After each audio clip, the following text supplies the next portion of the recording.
Yes, good, we're going. Okay, so this one definitely, each year we always video this and I put it on Facebook and stuff. And if possible, you guys, maybe we'll get a camera on this, because now we're going to act out different roles. Okay. Okay, so we have to think through all this stuff. We had a whole slew of those. I better pull them out, huh? We had a whole slew of them. This is my cheat sheet for remembering them all. Okay, so I need somebody to be the rib cage, and this person needs to be fairly tall and have longer arms, because that's, I think Caitlin's getting volunteered. Okay, all right, so come on up. Yay, all right. rib cage. Woo, rib cage. Okay, now, so what do the ribs do during inhalation? They go outward and upwards, yeah? And what do they do during exhalation? They remain. Well, If you can, as much we as possible. want to, as singers, we want to keep them in that kind of upward and outward as long as we can. But eventually they are going to do what? Return. They are going to, yes. Okay, so you get to be the rib cage. So every time we talk about inhalation, what are you going to do? Expand. You're going to, yes. You might even have it rock up and out a little bit, because they do go upwards as well as outward. All right, and then during exhalation, you're gradually. Resist. Okay. All right, so she's the rib cage. Let's have the ribs. Let's have somebody also tall who could be the vocal folds. Austin. I was like, vocal folds galore. Okay, so then your job, you're going to have to be like here. Okay. Yes. Everyone's going to play. Okay. All right. So what happens to the vocal folds when we inhale? Right. They got to separate, otherwise no air comes in. Okay. And then when we phonate, what do? They come together and they do their little vibrating. Right. So inhale, phonate, or just exhale. They separate. Okay. So that's your job. All right, so let's put those two together. All right? Yes.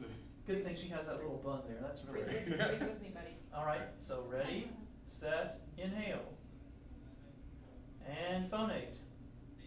Phonate. Phonate. Make sound. Okay, they're probably going to be closer together. Yeah. He was doing the Charlie Brown Christmas, with the kids and the trees, the tree.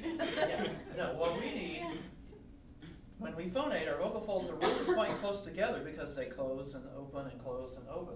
So during phonation, you're going to do that, or just exhale and they're just separated. Okay, let's try it one more time. Okay. All right, so inhale, vocal folds separate, and exhale, and he's vibrating. All right, and she's very gradually going down. Okay, now doing the external, internal intercostals are kind of difficult with this, so we're going to maybe leave them out for now. Okay, so we have the vocal folds and we have the rib cage. All right, so now we need somebody to be diaphragm, probably a smaller person. I'm small. A smaller person. Okay, so now we're going to watch. Well, what does the diaphragm do? What does the diaphragm do during inhalation? Can you guys guide her a little? Oh, because I'm straight inhalation. During inhalation, you're going to okay, it doesn't go that way, it goes that way. Oh, cool. Yeah, your abdominal wall is going to go outward. You're not the abdominal wall, you're the diaphragm. At rest, it's pretty level, right? Well, and it's pretty darn high, like 4th or 5th rib. It's like way the heck up there. That's why when you feel a stitch, if you don't normally run and someone makes you run or something, and you get a stitch in your side, that's a cramp in your diaphragm. That's what it is. It might be also a little spasm in an intercostal, but most likely it's a diaphragm cramp. And hiccups are a little spasm of your diaphragm. That's what hiccups are. How about that? Okay, so it's like way high when you've exhaled, and then it, on a deep breath, it might go, a couple of inches. All right, so it's gonna flatten and go down on inhalation. Okay, now let's put it all together. Okay. All right, so we have On the count of 3, we're going to inhale. 1, 2, 3. Diaphragm's doing its thing, going down. The rib cage is going up and out. And the vocal folds are separated to let the air in. Groovy. And now we're going to phonate. Very gradually that diaphragm is going to ascend, right? That's one of the 2 big pieces of what we call support for singing, right? Is that our diaphragm slowly goes back up. You know, our abdominal muscles are also engaged. And our rib cage slowly goes back to its rest position. Otherwise, we get collapse. Okay, and our vocal folds are also doing a regulatory kind of action up there. All right, so now we have vocal folds, rib cage, diaphragm. Let's have somebody, Alora, come be the abdominal wall. So you're doing the abdominal wall. So what does the abdominal wall do when we inhale? What's it going to do? Just put your hands on yourself and feel. It's going to relax and go out, yeah, okay, because if it relaxes, then your diaphragm has the best chance to descend all the way. Otherwise, we get this fight going on. Everybody try that. Tense up your abs really tight, right? The abs of steel. Now try to breathe in nice and low. You just don't, you get an intercostal kind of breath. Yeah. You don't get that low diaphragm breath that we love to have as singers. Okay, let's put it all together. So we have abdominal wall, we have the diaphragm, we have the rib cage, okay, and we have the vocal folds. We will add some more still. Okay, on the count of 3, we're inhaling. 1, 2, 3. Okay, and now we're going to have phonate. Austin's getting into it up here. Great. Man, those jazz hands. Those jazz hands. Spirit. Yeah, yeah. Okay, so now let's throw the spine in there. If we go back to our Alexander stuff, okay, you remember in some of the readings, what does the spine do when we inhale? Actually, it's the other one. When we inhale, it actually gathers slightly, and as we exhale, if we're free, you actually lengthen on the exhale. I see. Yeah. The grad students were here the other day, and we were draped over a ball, and it really makes it actually quite easy to see that when you do that nice, full, easy in your neck release, that your body lengthens, your torso lengthens, your spine is actually doing that. Now, most of the time, what most of us feel is the exact opposite, which is then telling us that we're recruiting other muscle instead. So somebody also tall needs to be the spine, and they'll get to be next to Austin or something. The tallest one. Yeah. All right, come on. So you're going to gather on the inhale and lengthen on the exhale. Okay, so just you can hang out back there next to Mr. Vocal Folds. Okay, all right, so let's see if we can get these all together now. All right, on the count of 3, we're going to inhale. 1, 2, 3. So we're inhaling. She's gathered. Oh, Catherine's getting into it back there. All right, yep, rib cage went up and out. The diaphragm descended. The abdominal wall let go. Catherine is hiding. And Austin got his vocal folds abducted. Abducted, remember, if someone's been abducted, they've been taken away from their family, right? Abducted, separated. How about that? Okay, now we're going to phonate and phonate. So, slowly our rib cage is going back down. Slowly the diaphragm is releasing. Slowly the abdominal wall is engaging. And Catherine appears from the shadows. Okay. Thank you all. Pedagogy theater. Yes, that was fun. Okay. So you have to be thinking about this in terms of it's all really coordinated and that multiple things happen at once. All right? So we'll have that. I'm posting the videos on Blackboard each time. So I put them on YouTube and then I'm posting them on Blackboard. So if you go to Blackboard, if you miss a class, there it is. Yay! Yay. Thank you.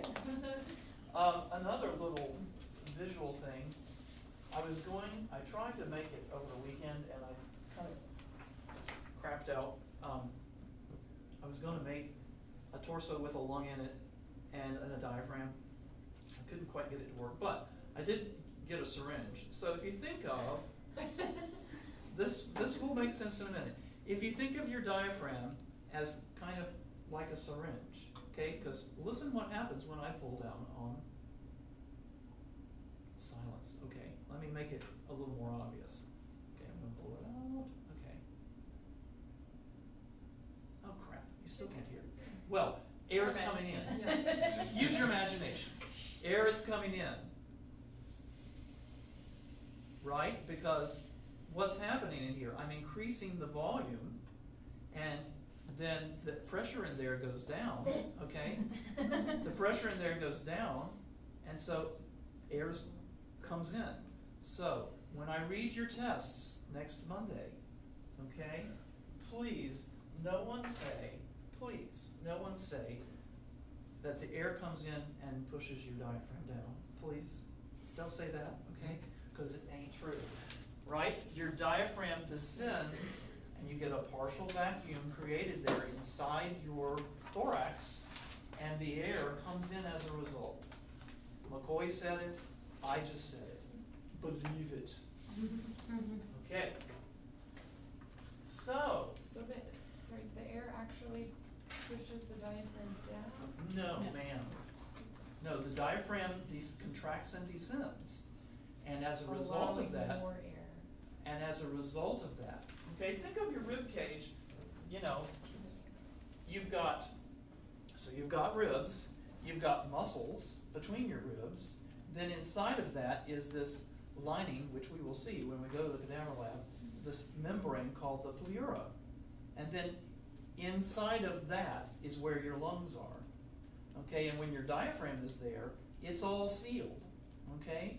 The only thing, your lungs, you've got the lungs and the pleura, and there's a little bit of fluid, just enough, like McCoy makes the analogy in the book of, you know, like a plastic bag stuck to glass with just a thin film of water, okay? That's kind of how your lung is to the inside of the pleura, okay? So there's just enough of this little fluid in there to make your lung adhere to the inside of your rib cage.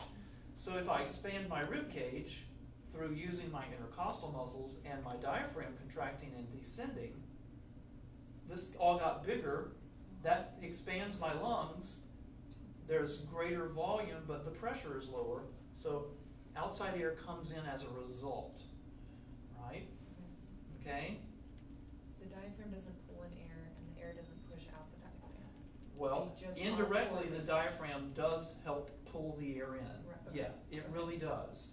Okay, Yeah. but it's a muscle of its own. It's not, the air isn't making it. That's right. Okay. Right. Air comes in as a result of your external intercostals lifting your ribs up and out, and your diaphragm descending. Now, of course, then your abs have to relax. Okay? So the air comes in as a result of those things. The air does not push down your diaphragm. And muscles can really only pull, because they can only contract. You know, a muscle, I can push something, but that muscle, it's because my tricep and my pectorals and some other things are contracting to enable me to push something. Okay, so muscles are only capable of contracting and releasing. So my diaphragm contracts and descends, but it doesn't push the air out. Your abdominal muscles help push the air out. Your internal intercostals help drive the air out. The elastic recoil of your rib cage helps drive the air out, which is a lovely segue to this elastic recoil idea. Anybody have a rubber band? Hair tie. Yeah, perfect. Okay, so here is something that we all agree is elastic, right? Because it can stretch and so on. So think of your rib cage. Okay, I don't want to, Laura was doing a little bit of this, so I'll move. Okay, I'm in the window now. Okay, so think of your rib cage as being very elastic, right? So if I breathe in, all right, what does this rubber band, hairband, whatever, want to do now? Because I've stretched it past its normal rest length. It wants to return back to that rest point. So if you think of our rib cage has an equilibrium, and right now where you are just sitting, you're really close to that equilibrium. Thank you. You're really close to that equilibrium because when we're sitting, just quietly breathing, we're just very subtly going in and out, not big changes. But as a singer, when we take that big breath, we really bring a lot of air in, right? Okay, and so we've really expanded our rib cage. What does it want to do? Spring back. Okay, so there's that, you were the elastic recoil at high lung volumes, Yes. weren't you? Okay, so when you got a lot of air in your lungs, your rib cage, that elastic recoil, wants to drive the air out. So a lot of what we're doing at that initial part of singing, when we've taken a breath and we start to sing, is we're putting the brakes on that elastic recoil because it's wanting to all the air out quickly. We're saying, hey, hold on, slow down. Okay, that's kind of cool. Now, think about the other extreme. When blowing all my air out, what does my ribcage want to do? Go back to that rest position. Let's all experience this together.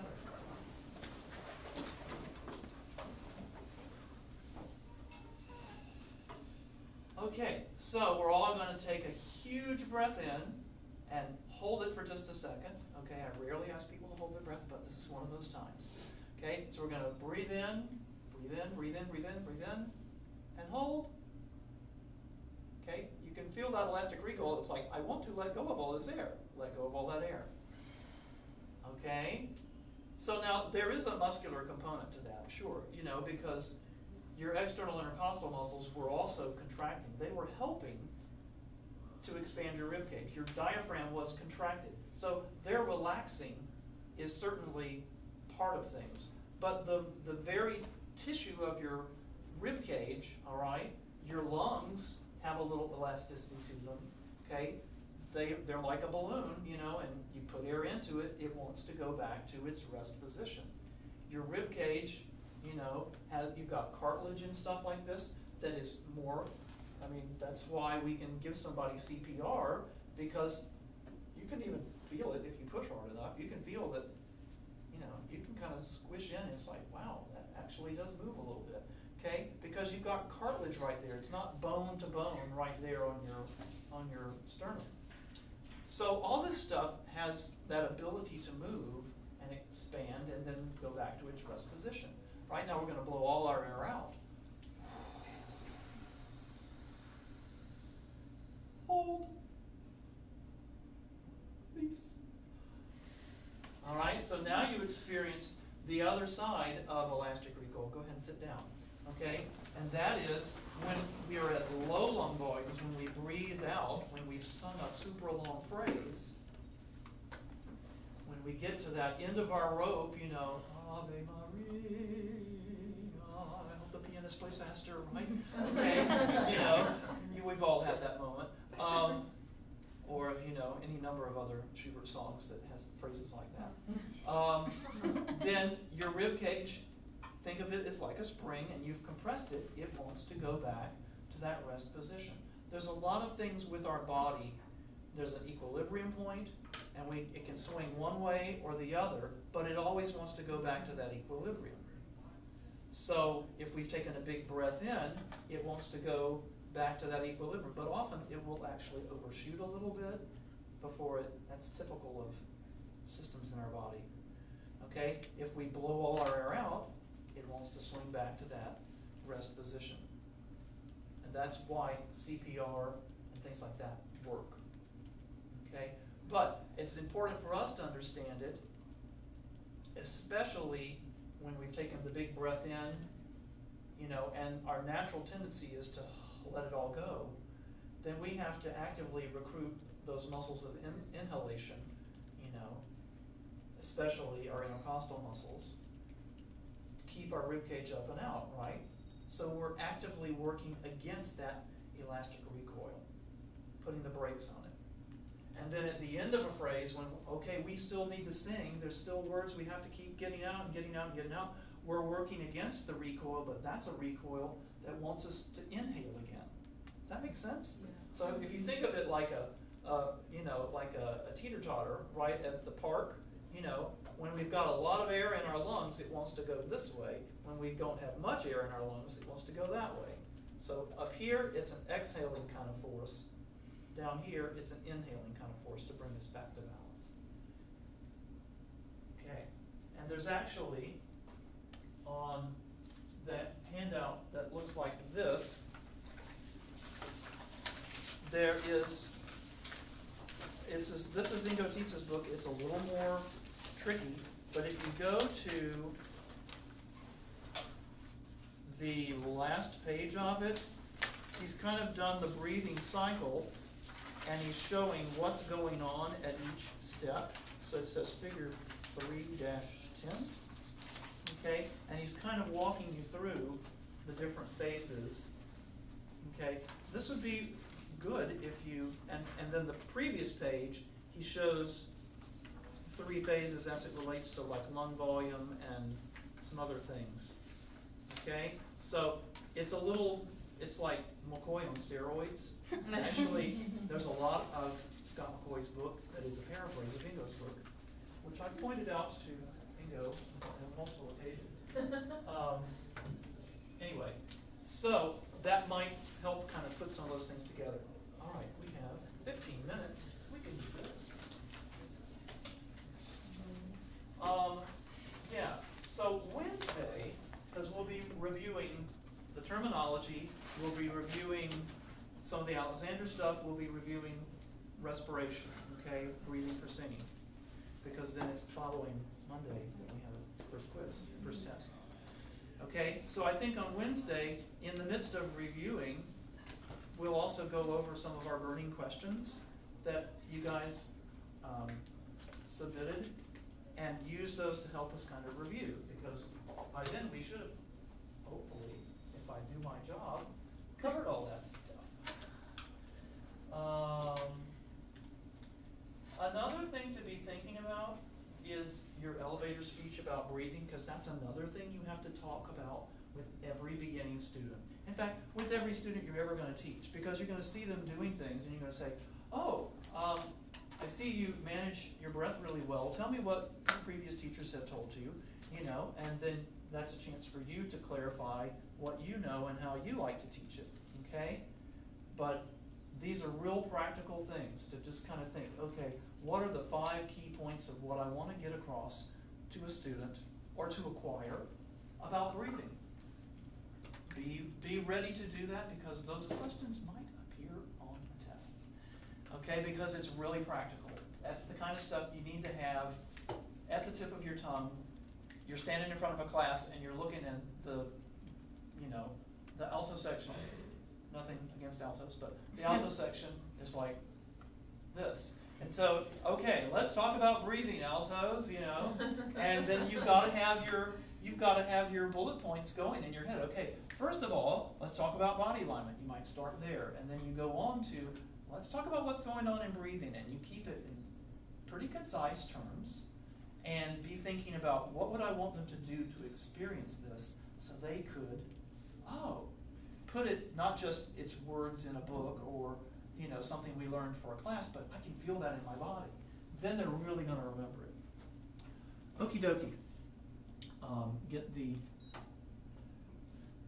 PowerPoint thing that we were looking at, which had the respiratory anatomy, and you all might not even know it, but the PowerPoint changed. I mean, the Blackboard stuff changed so that it's all merged, so that the undergraduate and the graduate stuff is all together. It's just the way that they make things happen in Blackboard. You guys probably, it doesn't change anything for you all, but for me it was like, oh my gosh, you know, and I had to copy all the material over, and like, life as an instructor. We were on the respiratory tissues. We was right here. Okay. Just want to make sure that's showing on the video. Yeah, okay. So, respiratory tissues. I'm going to get this so it's on the full screen.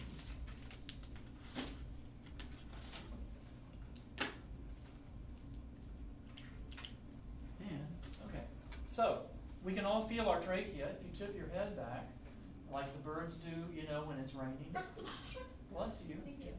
You can feel go underneath your larynx. Like you can go down here to the sternal notch. That's where the top of your sternum is. And then just walk up with your fingers. And you'll feel your windpipe because you can go, and you can feel vibration and stuff, okay? So you can feel your trachea, and if you kind of walk along with your fingers, you'll notice there's like hard rings, and then there's a little gap, and then there's another hard ring, okay? It's kind of cool. All right, so your trachea is made up of these rings, which give it some structure and some strength, and then there's little ligament stuff in between. Further down from your trachea, we have the split into the two, bronchi, and then they split into, in each of your lungs, they break up into bronchioles and so on. The lung tissue itself is very spongy. It's all these little air sacs, the alveoli. And when we go to the cadaver lab, I certainly hope they have somebody who never smoked and lived out in the country, because number one, the color of the tissue is so strikingly different from somebody who smoked. And number two, it's so spongy and elastic. I mean, it's like bubble wrap. You can, and you'll hear it go. I mean, Wow. it's really kind of cool. You can feel it, those little air sacs opening back up on your hand. And then we talked about that earlier. It's the lining of the inside of your ribcage. And because there's a little bit of fluid in there, your lung kind of sticks to it. So if your rib cage moves, your lung moves. If your diaphragm descends, your lung moves. Okay. Important inspiratory muscles. Well, what's one of them? Inspiratory. From speed dating. Starts with a D. Diaphragm. So it's an inspiratory muscle. It contracts, and it goes which way when it contracts? It descends. It goes down. Doggone it. Second largest muscle in your body. The biggest muscle in your body by sheer mass. The butt. Gluteus maximus. But your diaphragm is a big old sheet, a big old muscular sheet all the way around on the inside. And it's going to contract for inhalation. What's the other important inspiratory muscles? Which one of the intercostals? Inner? The external. Here's a way to remember that. Oh, yes. Okay, the external intercostals help you expand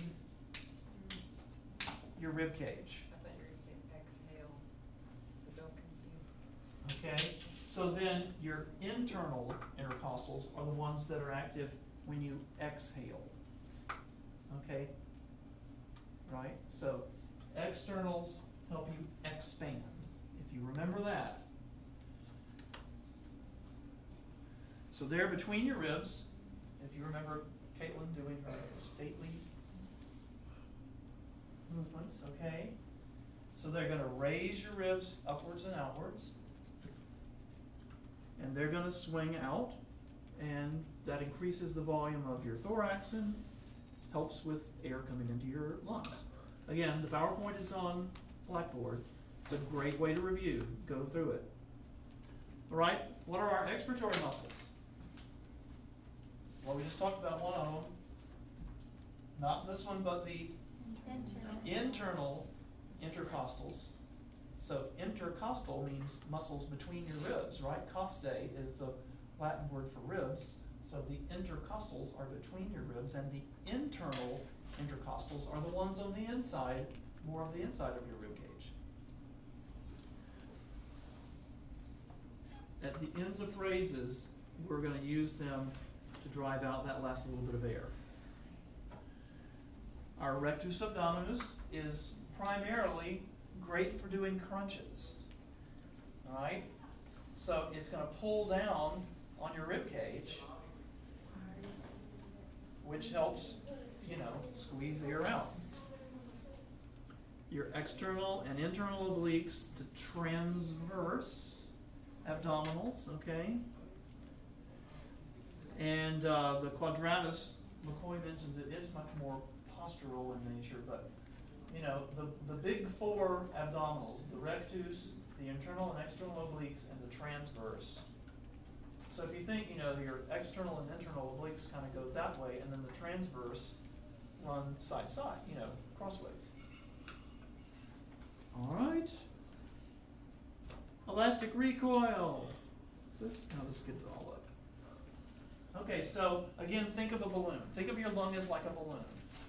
Now, yes, there are tiny little smooth muscles in your bronchioles and so on. Anybody here have asthma? So when you take your asthma medicine, you know, it's a muscle relaxant so that those bronchial tubes release, okay? But the lung tissue itself, the air sacs and so on, they're just little sacs, okay? And so they're, you know, they get filled with air. It's always going to be a passive exhaling kind of force. We talked about, you know, your rib cage has that kind of resting point, that equilibrium point. If we expand it, then it wants to snap back. So that's a putting the air out force. When we've blown all our air out at the end of a phrase, it's an inhaling force. And then our muscles are doing all this balancing stuff that's going on. When we, you know, when we want to sing, we have to balance how fast that recoil happens. You have to say, whoa, Nelly, not so fast. Whoa, big fella. Okay. Yeah, sorry. Too many reruns of Mr. Ed when I was a kid.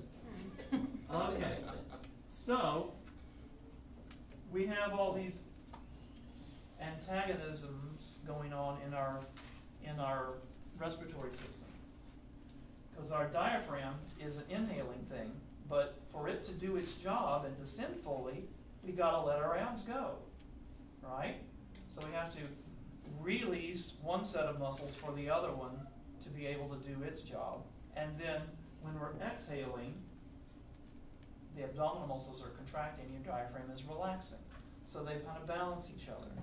Same is true with your external intercostals that raise your ribs, right? And the internal intercostals which lower your ribs. So there's always this tug of war kind of going on in there. And bringing it, as we do, as singers, into really kind of conscious awareness and control. Because, you know, you've been breathing all your life, thank goodness. I mean, I was there when my son was born, you know. You know, they give him a good slap and he started crying. And then he gasped in. I mean, it's the most amazing thing to be there. You know, he was about a minute old, and Kathy obviously was busy lying on the table because she had a C-section, and she could not come over and look. But they said, "Mr. Nix, you want to come over and hold the oxygen?" I'm like, "Yeah." And so they had a little thing of oxygen there, and then, you know, and a heat lamp and stuff, because he's like, you know, it's like there's this big loud world, you know, and it's bright, you know, and he's just like, and he's looking at me literally.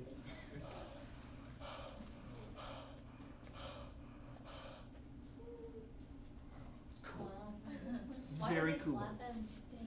It's just a reflex thing, you know, because they have amniotic fluid in their lungs. See, they've been in there blowing the amniotic fluid, which is baby pee, by the way, in and out, to practice. And so part of it is to get them to, and they'll usually cough and splutter and stuff. If at all possible, they want to have babies born naturally, because the journey out the vaginal canal helps squeeze the fluid out of their lungs. So a C-section baby, usually the first day or so, they've still got fluid and they're coughing and they have, their cry is real weak and stuff. They really want, if all possible, to have the baby born the normal route rather than C-section. So then what about water births? Does that affect it at all? I don't know. That was not part of the Lamaze classes we took. Okay, moving on. I have a clarification. Yes. So the external intercostals expand to Mhm. bring air in, but I don't feel like I'm really like, I feel like pulling in air expands the lungs. I don't feel like my muscles are Yeah, opening the lungs so I can but take it's in. your muscles that are pulling the air in. By expanding your rib cage, that's why the air comes in. Okay? Okay. So, Okay. pinch your nose closed and close your mouth. And you can make those muscles work. Think about inhaling. You'll feel them engage. So cool. Okay. Yeah. Wow. Okay. But if you let your nose go, woo, wow, it works. Yeah. Okay. Okay. Couple other terms to be apprised of. You've got your total lung capacity. Just sitting here, the air that's going in and out is called your tidal volume. This is the maximum amount you could blow out right here. Okay, the only way this air goes out is A, when you die, or B, if you have like a punctured lung or something like that, okay? That residual volume, we can't muscularly push it out. There's still air in your lungs there, okay? But the vital capacity is that total amount that we can move in and out. Now, when we sing really long phrases, we're gonna use like practically every bit of that. And real good athletes, obviously, gonna use that whole vital capacity when they breathe. Let's see, how many more are there? Okay, we'll pick it up here. In fact, we may skip this slide, because yeah. We're gonna start here, because this is a good place to jump our review off on Wednesday, okay? All right? Cool. Better today? Yes. Good to act things out? Yes. Yes. Okay, I'll get the video loaded up later today. You can watch it again in all its glory.